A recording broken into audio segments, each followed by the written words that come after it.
오늘 이 아침에 함께 상고할 말씀은 사명을 위하여 삽시다라는 제목의 말씀입니다. 우리는 사명자입니다. 한때 오랫동안 미국에서 가장 영향력 있는 그런 인물 중에서 1위도 하고 항상 탑 클래스에 있었던 그 여성 토크 진행자 오프라 윈프리를 여러분 잘 알 겁니다. 그녀가 토크쇼를 하면서 내가 어떤 책을 읽었다라고 말하면 금방 그 책은 베스트셀러가 되고, 또 어느 보육원에 가서 참 이 귀한 보육원 이런 것들이 필요합니다라고 그냥 멘트만 한마디 해도 한두 주 사이에 수십만 불이 그 보육원에 답지한다고 하죠. 그녀의 이런 영향력이 어디서부터 비롯되었을까? 그녀가 쓴 자서전 중에 이것이 사명이다라는 책이 있습니다. 그 책에 보면 그녀는 살아가면서 자기는 4가지 사명을 늘 기억하면서 그것을 이루기 위해서 살아간다. 그것을 인생 철학으로 삼는다라고 이야기합니다. 첫째는 남보다 더 가졌다는 것은 축복이 아니라 사명이다. 둘째는 남보다 아파하는 것이 있다면 그것은 고통이 아니라 사명이다. 그랬습니다. 아파본 사람만이 아픔을 겪고 있는 사람들의 마음을 잘 헤아리고 그들을 도울 수 있기 때문이겠죠. 셋째로 남보다 설레는 꿈이 있다면 그것은 망상이 아니라 사명이다. 그랬고요. 네 번째로 남보다 부담되는 것이 있다면 그것은 부담이나 강요가 아니라 사명이다. 그렇게 고백을 했습니다. 이 오프라 윈프리 우리가 잘 아는 대로 바로 이 미시시피 시골 출신이죠. 사생아로 태어나서 제가 읽은 바로는 15살 전에 성폭행을 당해서 사생아를 낳았는데 2주일도 안 돼서 아이가 죽죠. 말로 다 할 수 없는 고통과 그런 험악한 어린 시절을 자라면서 그는 모세를 통해서 지금의 자신을 훈련시키고 만들었다. 그렇게 간증하는 글을 읽어본 적이 있습니다. 내게 부요함이 있다면, 아픔이 있다면, 설레는 꿈이 있다면, 내게 어떤 일에 부담이 있다면 그것은 정말 아픔이고 부담이 아니라 내가 져야 될 사명이다. 그렇게 받아들였기 때문에 그녀의 인생이 남에게 이렇게 훌륭한 엄청난 영향력을 끼치며 살아갈 수 있게 되었다는 고백입니다. 남보다 더 많이 가졌다면 남을 도우라고 하나님께서 특별히 내게 은혜 베풀어 주신 사명이다 라고 기억할 수 있기를 바랍니다. 몸도 마음도 특별히 아픔이 있다면 그것은 고통이 아니라 고통받는 사람을 더 이해하고 그들에게 다가가서 섬기라고 내게 명령하는 그런 사명으로 받아들일 수 있기를 바라고요. 어떤 설레는 그런 꿈이 있다면 그 꿈을 통해서 그냥 내 자신의 삶을 실현하는 것에 만족하지 말고 정말 그것을 통해서 하나님의 영광을 드러낼 수 있는 사명으로 여길 수 있기를 바랍니다. 어떤 부담감을 여러분 가지고 있습니까? 어떤 사람에 대한 정말 긍휼의 마음이 있다면 여러분 사명으로 여기고 기꺼이 긍휼의 손길을 밀 수 있기를 바랍니다. 교회를 바라보면서 내가 이런 일에 좀 더 헌신하고 봉사해야 되겠다. 주신 직분에 내가 부끄럽지 않게 잘 감당해야 되겠다. 그런 부담감이 있는 것은 여러분 피할 것이 아니라 바로 내 자신에게 주신 사명으로 받아들이고 그렇게 사명을 이루기 위해서 살아야 한다는 것입니다. 여러분 지금 여러분에게는 특별히 어떤 사명감이 있습니까? 우리가 어떤 사명감을 가지고 살아가느냐 아니면은 그냥 되는 대로 그날 주어진 일에 다람쥐 쳇바퀴 돌듯이 그렇게 살아가느냐 하는 것은 그 삶의 질이 정말 엄청난 차이가 있을 수밖에 없습니다. 사명이 뭡니까? 사명. 성경적으로 사명은 하나님께서 우리에게 하라고 주신 어떤 일입니다. 어떤 사명. 그것은 바로 하나님께서 우리를 보낼 때 그것을 위해서 이 지구별에 보내셨고, 그것을 위해서 살게 하시고, 그것을 위해서 죽을 수 있도록 우리에게 주신, 그게 바로 우리가 붙들어야 될 사명이라는 거예요. 나는 지금 무엇을 위해서 살아가고 있는가? 이 아침에 좀 곰곰이 한번 생각해 볼 수 있기를 바랍니다. 어떤 사람은 자식을 위해서 살아간다라는 사람이 있습니다. 자식을 잘 키우는 것, 부모의 사명 중에 하나입니다. 직장에 열심히 다니고 또 사업에서 가정을 일으키는 것, 이것도 가장으로서 사명입니다. 사회에서 국가적으로 또 해야 될 의무가 있죠. 그런 것들도 사명 중에 하나일 수가 있습니다. 그러나 그것이 진정한 우리의 사명은 아닙니다.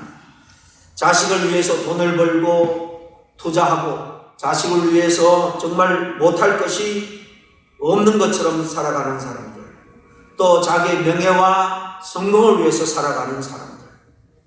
여러분, 우리가 세상에 성공도 하고 자녀도 잘 키워야 되겠지만은 그것이 우리의 인생의 궁극적인 삶의 목적이 되어서는 안 된다는 것입니다. 여러분, 마지막 때 우리는 다 하나님 앞에 서게 될 것입니다. 그때 우리는 주님 앞에 이런 질문을 받게 될 거예요. 우리가 이 땅에서 자녀를 정말 인생의 목적으로 삼고 성공과 명예와 인기와 세상의 어떤 기쁨을 추구하며 살았다면, 그래 참 잘했구나, 주님께서 그렇게 우리에게 칭찬하시겠습니까? 지식도 자식도 명예도 성공도 인기도 인생의 궁극적인 목적은 될 수가 없습니다. 우리의 사명이 될 수가 없습니다. 가장 큰 궁극적인 사명, 그것을 위해서 우리가 자식을 잘 키우고 열심히 일하고 또 성공도 하는 것, 그것은 하나의 그 과정에서 하나님의 우리에게 주신 큰 궁극적인 사명을 이루기 위한 과정의 수단적인 사명인 거예요. 만약에 자식이 목적이 되고 사명이 되면, 성공이 또 우리의 목적이 되고 사명이 되면, 여러분, 그것이 우리의 우상이 되어버리고 마는 것입니다. 그렇기 때문에 정말로 우리가 궁극적인 사명을 위해서 수단적인 사명을 이루어가야 된다라는 것을 기억하고, 먼저는 가장 큰 참된 이 사명을 우리가 놓쳐서는 안 된다는 것입니다. 하나님께서 첫사람 아담과 하와를 만든 다음에 사명을 주셨죠. 생육하고 번성하라, 그리고 땅에 충만하라, 땅을 정복하라, 다스리라 그랬습니다. 땅을 정복하라는 것은 폭군처럼 마음대로 필요한 대로 그냥 파헤쳐서 사유해라는 게 아닙니다. 하나님이 창조 질서를 세우시고 우리에게 청지기적인 그런 사명을 주시면서 땅을 정복하라는 것은 하나님이 주신 질서대로 법대로 잘 관리하라는 거죠. 한 30몇 년 전부터 이 지구가 몸살을 때 제가 대학교에 좀 타임즈 있죠. 그걸 읽어보겠다고 클래스에 그 당시에 열심으로 강의 전에 새벽반을 쫓아다녔습니다. 지금도 기억나는데 그때 커버 스토리가 80년도 중반쯤 될 겁니다. 초반이나 지구촌을 붕대로 꽁꽁 묶어놓고 지구촌이 왜 이렇게 아프게 되었느냐, 병들게 되었느냐, 바로 서양의 기독교 사상 때문이다. 그러면서 일장사설을 써놨어요. 지구촌의 그 환경오염에 대해서 시리즈로 여러 사람이 썼는데 메인 테마가 그거예요. 깜짝 놀라서 보니까 뭔가 하면 이걸 오용한 겁니다. 이 산업이 발전하고 과학이 발전하는 것이 바로 기독교의 영향이 큰데, 땅을 이렇게 정복하라 그랬으니까, 다스리라 그랬으니까 그때부터 마음대로 그냥 개발한 그 역기능을 우리가 이렇게 크게 겪고 있다. 뭐 그런 논조였습니다. 그런 의미가 아니죠. 하나님의 법과 질서 안에서 잘 관리하라는 겁니다. 이런 사명을 줬는데 아담과 하와는 이 삶을 어떻게 했습니까? 감당하기도 전에 타락해버리고 말았습니다. 주님 하나님께서 독생자 예수님을 이 땅에 보내실 때도 사명을 주셨죠. 주님은 살면서 또 사역하면서 이 사명을 잘 아셨습니다. 그래서 성경에 보면 인자에 온 것은, 본인이 내가 이 땅에 온 것은 그렇게 말하면서 사명을 잘 알고 그것을 위해서 살아갔음을 알 수 있습니다. 그 사명이 뭡니까? 마태복음 20장 28절입니다. 인자가 온 것은 섬김을 받으려 함이 아니라 도리어 섬기려 자기 목숨을 많은 사람의 대속물로 주려 함이니라. 그렇게 말씀하셨죠. 영혼 구원이 바로 예수님의 사명이었다는 사실입니다. 가난한 자에게 복음을 전하여서 죄로부터 자유케 하고 억눌린 자를 해방하는 이 일을 위해서 영혼과 전인격적인 그런 우리의 구원을 위해서 주님께서 오신 거예요. 그리고 우리 주님이 이 세상을 떠나면서 성도들에게 교회의 사명을 주셨죠. 마태복음 마지막 장 28장 19절 20절 우리가 잘 아는 말씀입니다. 그러므로 너희는 가서 모든 족속으로 제자를 삼아 아버지와 아들과 성령의 이름으로 세례를 주고 내가 너희에게 분부한 모든 것을 가르쳐 지키게 하라. 그랬습니다. 내가 제자가 되고 또 제자로서 다른 사람들을 제자 삼고 그리고 계속해서 그 사람이 제자를 낳는, 제자를 생산해내는, 계속해서 복음이 교회를 통해서 이 땅에 편만하게 확장되어가는 일을 위해서 주님께서는 사명을 주신 겁니다. 오늘 읽은 사도 바울은 이 사명을 누구보다도 잘 발견하고 사명을 위해서 충실하게 산 사람인 것을 알 수가 있습니다. 오늘 읽은 말씀 23절 4절을 다시 읽어드리겠습니다. 오직 성령이 각 성에서 내게 정언하여 결박과 환난이 나를 기다린다 하시나 나의 달려갈 길과 주 예수께 받은 사명 또 하나님의 은혜에 복음 전가하는 일을 마치려 하면은 나의 생명을 조금도 귀한 것으로 여기지 아니하노라. 그렇게 고백하죠. 이 사명은 바울에게만 주어진 사명이 아닙니다. 우리 모두에게 주신 사명입니다. 이 사명을 좀 더 깊이 상고하고 우리 남은 인생을 허비하지 말고 정말 인생의 목적, 하나님이 주신 사명을 위해 살아가는 저와 여러분이 다 될 수 있기를 간절히 축복합니다. 바울이 받은 이 사명을 생각할 때 첫째로 우리가 생각하는 것은 이 사명이라는 것은 어디에서 오느냐 하는 것을 우리가 생각할 필요가 있습니다. 두말할 것 없이 사명은 하나님께로부터 옵니다. 또 우리 주님께로부터 옵니다. 바울도 오늘 본문의 24절에 그렇게 분명하게 말씀하지 않습니까? 주 예수께 받은 사명 그렇게 말합니다. 주님께 받은 사명이라는 거예요. 사명은 하나님께서 나에게 하라고 하신 명령이고 일입니다. 그러므로 사명은 내가 고안해야 되거나 내가 깊이 연구하고 명상하고 해서 찾아낸 것이 아니라 하나님께서 우리에게 주시는 바로 명령 그리고 우리가 해야 될 일이라는 겁니다. 바울은 다메섹에서 예수 믿는 사람들을 결박하기 위해서 사람들을 군사들 데리고 갔다가 오히려 거기서 도상에서 예수님을 만나죠. 그리고 어떤 사명을 받습니까? 너는 이방인에게 가서 복음을 전하라는 사명입니다. 바울은 이때 받은 사명을 이루기 위해서 일평생 동안 달려갑니다. 그것이 그의 남은 여생의 인생의 사명이요 목표가 되었습니다. 결국 그는 그 사명을 이루기 위해서 순교까지 합니다. 여러분, 오늘 주 예수께 받은 사명이라는 것은 이렇게 하나님께서 우리에게 주신 사명이고 얼마나 특별한지 모릅니다. 사명은 내게서 나오는 것이 아니라 이렇게 하나님으로부터 주님으로부터 오는 것입니다. 여기 마이크가 있습니다. 마이크는 절대로 저절로 만들어지지 않았습니다. 그렇기 때문에 스스로 만들어진 존재가 아니기 때문에 만든 자가 사명을 부여합니다. 사람이 마이크를 만들어서 마이크는 목소리를 크게 확장할 수 있도록 그 음성을 잘 받아들이도록 하는 거죠. 이렇게 사람이 마이크에 대한 사명을 주기 때문에 이 마이크는 제 사명을 잘 감당하고 있는 겁니다. 우리들도 하나님께서 사명을 주시지 않았다면 우리 자신의 사명을 알 수가 없습니다. 그 사명을 위해 살 수도 없습니다. 이게 바로 우리의 인생입니다. 내게 주신 사명이 뭔지 여러분 깊이 아침에 생각해 볼 수 있기를 바랍니다. 사명을 분명하게 할 수 있도록 말씀을 다시 묵상하시고 기도할 수 있기를 바랍니다.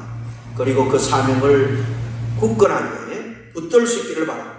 그리고 그것을 위해 살고 그것을 위해 죽을 수 있는 사명에 헌신할 수 있는 성도가 될 수 있기를 바랍니다. 리빙스톤이 아프리카에서 복음 전하다가 한 번은 사자의 공격을 받았습니다. 자기는 죽은 줄 알았습니다. 사자가 그냥 몇 군데 물어뜯고는 가버렸어요. 깨어나서 그 하나님 앞에 감사하면서 하나님이 내게 사명이 있으니까 살려주셨구나. 그래서 사명자는 사명을 마칠 때까지 죽지 않는다 라는 유명한 말을 하죠. 이렇게 위대한 삶을 살아가는 사람은 하나님으로부터 오는 사명을 깨닫고 발견한 사람들입니다. 자신들에게 주신 하나님의 사명을 여러분 발견할 수 있기를 바랍니다. 그래야만 목표를 우리가 바로 설정하고 인생을 허비하지 않고 바른 인생을 또 주님 앞에 부끄럽지 않는 그런 인생을 살아갈 수 있게 될 줄로 믿습니다. 두 번째, 이 사명을 생각할 때 우리의 사명이 뭐냐? 내게, 저와 여러분에게 예배드리는 오늘 우리에게 주시는 사명이 뭐냐는 것을 개인적으로 깨닫고 붙드는 것입니다. 여러분, 오늘 본문에 바울이 받은 사명이 뭡니까? 하나님의 은혜의 복음 전가하는 것이다. 그렇게 말하죠. 복음을 은혜의 복음이다. 그렇게 말합니다. 은혜가 뭡니까? 은혜는 공짜로 받는 선물이죠. 은혜의 복음이란 어떤 것입니까? 우리 죄를 속량받아서 우리가 어떤 공로로 구원받은 것이 아니라 하나님이 공짜로 대속물인 희생 제물인 독생자 예수님을 보내주셔서 우리 대신 죄를 다 뒤집어 쓰고 십자가에 대속의 죽음을 죽으심으로 말미암아 우리는 그저 믿기만 하면 제사함을 받고 구원을 얻게 됩니다. 이것이 바로 은혜의 복음인 거죠. 이 복음은 너무나도 가치가 없고 값싸기 때문에 거둬준 것이 아닙니다. 여러분, 우리가 살아가면서 누리는 것, 생명도 그렇고 공기도 그렇고 물도 그렇고 이 삶의 터전 대자연도 그렇고, 여러분, 우리가 돈 주고 사서 살아간다면 몇 날을 살 수 있겠습니까? 내가 열심히 해서 내 소유라고 주장하지만은 여러분, 사실은 다 하나님 겁니다. 모든 피조물의 기본이 땅인데, 토지인데 하나님이 땅은 내 것이다 그렇게 말하는 것은 땅만 말하는 것이 아니에요. 하나님이 그것을 얻을 수 있는 시간도 주고 건강도 주고 기회도 주시고 여건도 주셔야지 우리가 그것을 얻을 수가 있는 거예요. 그러므로 다 하나님의 겁니다. 가장 귀한 것은 하나님이 이렇게 다 주신 것처럼 여러분, 이 복음도, 구원의 복음도 하나님이 공짜로 주셨습니다. 이 복음을 전하는 것이 사도 바울이 받았던 사명입니다. 우리 편에서는 정말 거저받은 은혜지만 하나님 편에서는 말할 수 없는 독생자를 희생시키는 대가를 지불하는 그런 희생입니다. 우리는 그저 은혜로만 받게 되었습니다. 이것은 바울의 사명일 뿐만 아니라 우리 모든 성도들의 사명입니다. 은혜 복음을 전파하는 것, 그것은 모든 그리스도인들에게 동일하게 주어진 사명입니다. 가장 귀한 사명입니다. 왜요? 한 영혼을 구원할 때 그 영혼은 천하보다 귀한 영혼이기 때문에 영혼을 구하는 사명, 이보다 큰 사명이 어디 있겠습니까? 문제는 우리가 신앙생활 하면서도 우리의 사명을 깨닫지 못하고 살아가는 것입니다. 그렇습니다. 예수님을 믿는 순간에 우리 모든 성도들에게는 다 바울과 동일한 사명을 사실 받았습니다. 우리가 복음을 듣고 은혜의 복음을 듣고 구원을 얻었으니 이 은혜의 복음을 전하라는 사명이죠. 그래서 베드로전서 2장 9절 상반절에 보면 그러나 너희는 택하신 족속이요 왕같은 제사장이요 거룩한 나라요 그의 소유된 백성이니 그렇게 말하면서 왜 우리를 구원해 주었냐 하반절에 말합니다.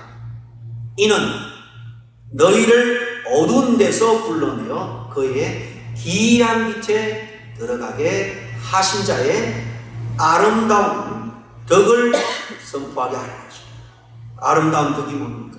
하나님이 공짜로 그저 독생자를 희생제물로 보내주신 이 큰 사랑, 이 구원의 사랑을 선포하라는 것. 바로 이것을 위해서 우리를 왕같은 제사장으로 주님께서 삼아주셨습니다. 이것이 우리를 어두운 데서 불러내는 하나님의 목적이고 사명입니다. 이것은 우리가 예수님을 믿을 때부터 바로 우리에게 주신 사명인데 이걸 그때 깨달은 사람은 없을 겁니다. 그 후에 깨닫게 되는데요. 사실 10년, 20년 신앙생활 하면서도 수없이 들어도 그것이 내가 목숨을 걸고 행해야 되는, 지켜야 되는 사명인가 그 정도까지는 여러분 생각하지 않고 또 받아들이지 않고 신앙생활하는 사람들이 많습니다. 문제는 이 사명에 얼마나 귀한가를 깨닫지 못하는 것입니다. 주님께서 마지막 제자를 떠나면서 뭐라고 말합니까? 너희는 온 천하에 다니며 만민에게 복음을 전파하라 그랬습니다. 그러므로 주님께서 다시 오실 때 가장 먼저 우리를 만나면 물을 게 뭐겠습니까? 내가 내게 유언적으로 당부한 그 사명을 우리는 얼마나 지켰는가, 얼마나 복음을 전했는가, 그 사명을 얼마나 잘 감당했느냐 물을 겁니다. 어떻게 대답할 수 있겠습니까? 주님, 제가 사명을 열심으로 최선을 다해서 감당했습니다. 노력했습니다. 그 정도까지는 여러분 대답할 수 있어야 되지 않겠습니까? 은혜의 복음을 전가하는 것이 내 사명을 다시 한번 깨닫고 복음을 전가하여 한 생명 한 생명을 구원할 수 있는, 그래서 사명을 잘 감당할 수 있는 저와 여러분 이 아침에 한번 다시 결단할 수 있기를 바랍니다. 마지막 사명을 생각할 때 이 사명이 우리 인생에 얼마나 정말 중요한 위치를 차지하고 있는지, 귀한지 한번 우리는 생각해 보아야 합니다. 오늘 본문에서 바울은 이 사명이 얼마나 귀하냐 24절에 하반절에 이렇게 말합니다. 하나님의 은혜의 복음을 전가하는 일을 마치려 하면은 나의 생명조차 조금도 귀한 것으로 여기지 아니하노라 그랬습니다. 바울은 자기의 이 사명을 감당하기 위해서 뭐라고 말합니까? 자기의 생명도 조금도 귀한 것으로 여기지 않고 그 사명을 위해서 기꺼이 내 생명을 던지는 삶을 살고 있다는 것입니다. 사명이 생명보다 귀하다라고 바울은 인식하고 그렇게 고백하고 있는 것입니다. 바울뿐만 아니죠. 예수님도 이 사명을 위해서 실제로 십자가의 죽음까지도 기꺼이 감내해냈습니다. 12제자 중에 10명이 이 사명을 감당하기 위해서 다 정말 순교의 현장에서 이슬처럼 사라졌습니다. 사도 바울은 이 사명을 감당하기 위해서 매도 맞았고 옥에도 갇혔습니다. 죽을 거리를 수없이 넘겼습니다. 끝내는 이 사명 감당하기 위해서 순교의 제물이 되죠. 바울은 이 사명을 끝까지 잘 감당했습니다. 그래서 그는 순교 전에 오늘 26절에 보면 자신은 모든 사람의 피에 대해서 깨끗하다 그렇게 당당하게 고백하는 것을 볼 수 있습니다. 무슨 말입니까? 이 말씀은 구약성경 에스겔 3장을 배경으로 하고 있는 말씀입니다. 하나님의 에스겔에게 이스라엘 백성들을 구원하라고 파수꾼의 사명을 주죠. 너는 이스라엘 족속들에게 나가서 그 악행에 대해서 그 악을 계속 범하면 하나님이 치신다라고 전하라는 거예요. 그러나 지금이라도 회개하고 돌아올 때 하나님이 다시 살려준다, 회복시켜준다 라는 약속도 덧붙여 경고하라는 것입니다. 그들을 깨우라는 거죠. 깨우치는 파수꾼이 되라는 사명을 에스겔에게 줍니다. 그 말을 듣고 사람이 돌아오면 살 것이지만 만약에 내가 그 말을 하지 않아서 그 악한 자들이 죽는다면 그 핏값을 내게 찾겠다라고 말씀하죠. 바울은 영적인 파수꾼으로서 자기 주변의 사람들에게 복음으로 경고했습니다. 그렇게 하면 죽습니다. 지옥 갑니다. 하나님 앞에 돌아오세요. 우리 인생의 주인 구원자 되신 주님 앞에 돌아오세요. 거기에 소망이 있습니다. 영생이 있습니다. 라고 복음을 전하는 파수꾼의 그 사명을 바울은 끝까지 잘 감당했습니다.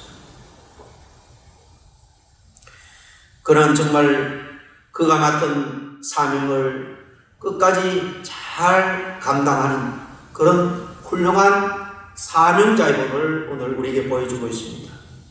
만약에 그들이 지옥 간다고 하면 내가 전하지 않아서 그들이 지옥 가는 것이 아니라 그들이 내 말을 듣지 않고 또 들어도 깨닫지 않았기 때문에 그들이 지옥 가는 것은 그들의 책임, 내게 바울에게 책임을 묻지 않겠다는 것입니다. 바울은 최선을 다해서 만나는 사람마다 가는 곳마다 복음을 전했기 때문에 나는 이 피에 대해서 깨끗합니다. 그렇게 고백할 수 있는 것입니다. 우리들은 우리 주변의 사람들의 피해에 대해서 여러분 지금 어떻게 살아가고 있습니까? 내가 복음을 전해서 사명을 감당했는데도 혹 내 가족, 일가 친척 중에 지옥에 간다면 그 책임은 사실 우리에게 없습니다. 그러나 내가 전하지 않아서 그들이 만약에 지옥 형벌로 떨어진다면 그 핏값은 하나님께서 내게 찾는다는 거예요. 내 이웃, 내 친구, 내가 아는 사람들 중에 정말 지옥 멸망에 떨어지는 사람이 있다면 내가 복음을 전했는데도 불구하고 그들이 그렇게 되었다면 그들의 책임이지만 전하지 않아서 지옥 가게 된다면 그 핏값을 주님은 우리들에게 찾을 겁니다. 사도 바울처럼 내가 알고 있는 사람들의 피에 대해서 깨끗하다, 내 할 일 다 했다, 사명 잘 감당했다, 마지막 인생 여정을 마치고 주님 부르실 때 그 앞에서 우리가 그렇게 고백할 수 있겠습니까? 여러분, 우리가 오늘 왜 살아가고 있을까요? 어제 수많은 사람들이 오늘을 보기를 원했지만은 수만 명이 지구촌을 떠났습니다. 저와 여러분 오늘 이 복된 날 새 아침을 맞게 되었습니다. 왜 하나님께서 이 새날을 우리에게 주셨을까요? 나이가 젊어서 우리가 살아가고 있는 게 아닙니다. 건강해서 살아가고 있는 게 아닙니다.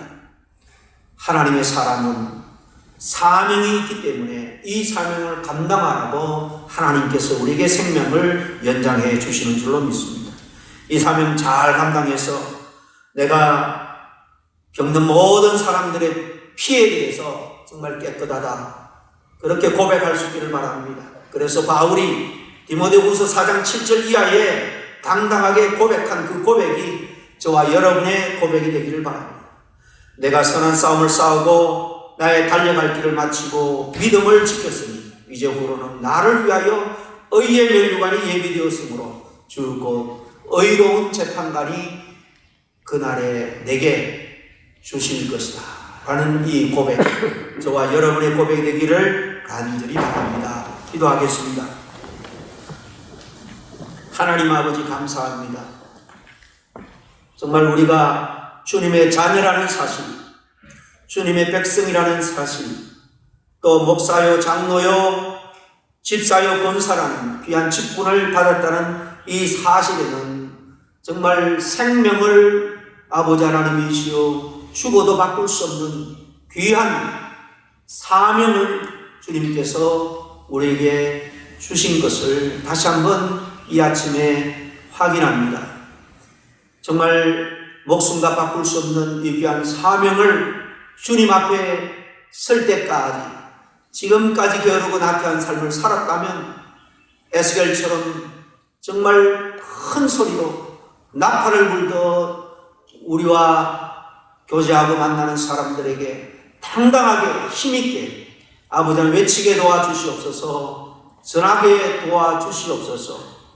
하나님의 독생자를 희생시켜 은혜로 주신 이 복음, 이 귀한 복음 우리만 누리지 말고 정말 우리 가족에서부터 일가 친척, 내 친구들, 내가 일하는 일터 모든 사람들에게 전파할 수 있는 사명 잘 감당하는 우리 모두가 될 수 있도록 날마다 성령으로 강군하시고 은혜 주시고 세임 주시옵기를 간절히 바라고 원하며 예수님의 이름으로 기도하옵나이다. 아멘.